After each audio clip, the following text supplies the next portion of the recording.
Jordan Henry is live at St. James Lutheran Church in Reading. So Jordan, how many people could this project house? Alan, the pastor of St. James Lutheran Church, tells me they want to add 4 micro-shelters like this one right behind me in back of their church to house 5 people. But the problem is neighbors aren't sold on the idea. You can't always anticipate what's going to happen in someone's mind, and I don't need those people living 15 feet from my back door. I'm afraid, I'm worried. Heather Sherman has been living in her house for 30 years. She says the church isn't taking people's concerns into consideration. The flyer that they sent out to us just said, oh, find out what you can do to help the homeless situation in Reading. What it didn't say was, we're planning on building micro shelters in your backyard. To me, it's really disappointing. They're talking about being good neighbors, but this is not neighborly. The church council moved forward with phase 1 of the project to get grant funding for the 4 micro shelters. I asked Pastor Bob Schwartz about their neighbors' concerns. Neighbors' concerns are possibly that this will attract more homeless people to the area, increase crime. What do you have to say to something like that? The site will be secured as per the city's guidelines.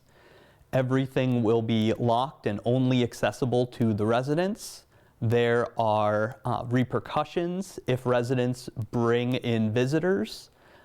Any visitors have to be approved by the site manager. And so there will be nothing that would entice the general homeless population to come and camp outside our site. But Eddie Rachel lives near the neighborhood and is still worried for his family. There's a lot of families that live in this neighborhood, and we have little children. I have a 1.5-year-old, and you know, we don't want random people roaming through our neighborhood at all times. Pastor Schwartz says the church is going to possibly have a site manager to man the site. We are seeking a grant for an on-site manager so that there will always be somebody available to address any concerns that may or may not arise.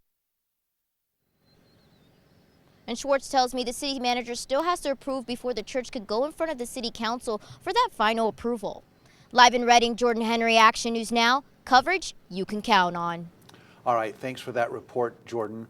Now, Schwartz tells Action News Now the program will have a strict vetting process that will ensure the church picks the right homeless individuals to live in the shelter site.